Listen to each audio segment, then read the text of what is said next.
Who would be a few more of your top interviews in your career? Arnold Palmer was big. Jack Nicklaus was big. Herschel Walker, because of what a phenomenal athlete he was when I was, I think he's 1 year younger than me. So him, Bo Jackson was a fun interview because he was nothing like I expected him to be. Tony Dorsett was not a good interview, did not have a good personality. Wow, Emmett Smith was not a good personality, did not have a good personality. Who else? Gosh, I've got a list of about 200 that I keep because I knew at some point I started thinking this is rare to be able to talk to this many people. So I started keeping them through the years. Dean Smith. It's actually, I put it on social media one time, the list, and somebody told me, they said, it would be easier for you to list the people you haven't talked to than the people you have. And that's kind of right. I mean, I've never interviewed Michael Jordan, and that's kind of become a goal of mine, which I really hope becomes true with me now. I'm covering NASCAR now full time, and with us, coming close to having 2 NASCAR races, and with his team currently being the best team in NASCAR. He's been here the last 5 years with his team, but I've never gotten through to him. But with them doing so well this year, I have high hopes of talking to him this year.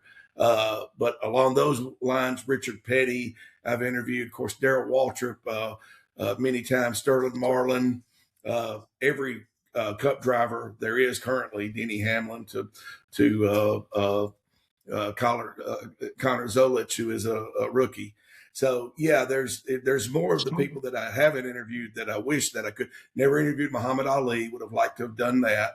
But yeah, I'll show you that list someday. It's pretty phenomenal. And again, these were one-on-one interviews, and 95 to 96% of them.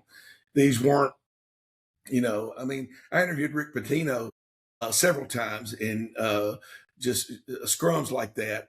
But also one time I was on my way to Murphy Center for the state basketball championships, boys, and I stopped at the gym I worked out in. It's called Club Vita on Murfreesboro Road. And Rick Pitino is on the treadmill. He's in town to recruit somebody.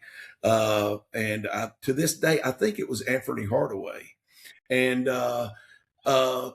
I see him and I don't think anything about it because I'm thinking, well, he's here to, he's going the same place I'm going.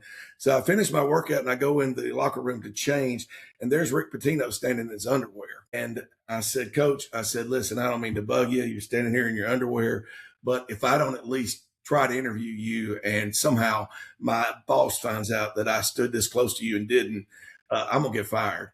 And he laughed and he said, what do you want to know? So I got a little 10-minute interview with him standing there in his underwear. That's cool, man. That's super cool. Yeah, I definitely want to see that list, man. That sounds awesome.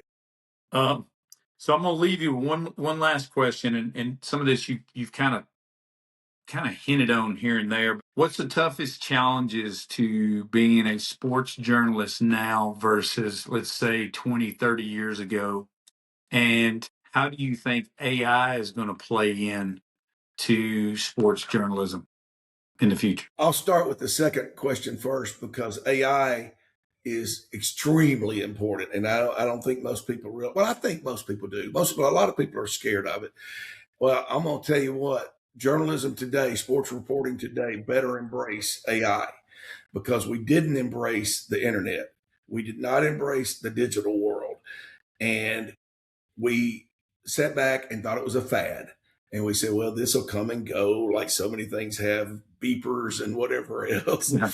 Well, we acted like it didn't exist until it was too late. And that's one of the main reasons there are no newspapers. There are so few newspapers today, print newspapers. We were slow to make that transition.